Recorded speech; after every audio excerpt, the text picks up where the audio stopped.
Right, morning folks. This is the Euro, which has come up with a nice little plateau. Now this one may be now deciding that it's going to crash on down, or indeed this is just going to be a little bit of a pause in its continuation on the way on up. Now we've got 1, 2, 3, 4, 5 candles which are now just pretty well static. So it's either going to break down from here or it's going to break up. Whichever way it goes, I'm going to be with it. Right, I've just taken the long then and I've got 18, 45, 18 with a stop at 12, so risking very, very little indeed. Just adjusted that stop down to 10 to allow just a little bit more wriggle room there. The rules for me then are that if price were to go up to 28, then I'm going to be prepared to peel off one lot. And that's exactly what happens. So I've now just taken I've actually taken 10 pips profit on one. Now from here, not quite sure where price is going to go, so want to be prepared to peel off another one if it looks as if it's going to come on back. But no, it's still in play, and so I've now moved from on the two remaining stops. I've got one stop still down there at 10, and the other stop is at break even. Right, so prices sort of moved on up. If price now would have come back to,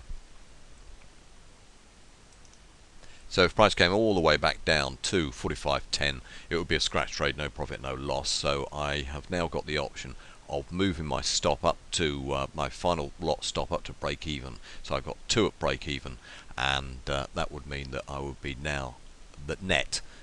I would have taken a net 10 pip profit on one lot. So will it now crash down? Because this is set up a little multi-point reversal. The harmonics are telling me on the longer term charts that we're up to a 1.128. There's been quite a reasonable run so far, only done around about 60% of an average day's move. So we'll just give it a little bit more time to develop. Right, money management adjustment. The white line then is just showing where I would want to put my stop. So what I'm actually going to do now with these 2 remaining lots, I'm going to bring one stop up to this level. So as you can see that line there, it's 145.27.8. Well, my stop is going to go in there at 27 on one lot, so that'll give me another 9 pips of profit, and the other stop is now going to come up to break even. So that's where we are right now, and let's just wait and see again how this little pattern develops. Right, so still developing. We're starting to get 1 or 2 narrow range candles, so it's entirely possible that this could well come snapping on back down. So that little bit of money management does at least lock in an acceptable level of profit on this little trade. Just want to keep in mind that Euro's been going up now. This is the 5th consecutive day of new highs.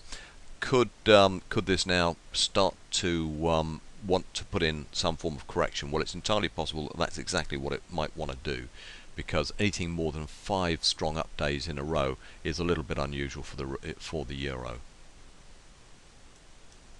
Right, while we're just waiting for this market to unfold and we're actually moving ahead, just bring in this 4-hour chart, just showing how the value finder is now getting a little bit stretched on the upside.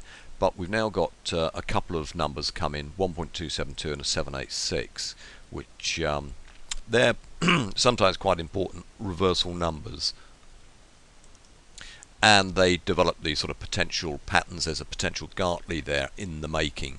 But of course a Gartley is only ever a useful Gartley when and if it decides that it's actually going to, price action that we've been following does actually decide to recognize the Gartley pattern. Right, so here we are, just attempting to go to a new high.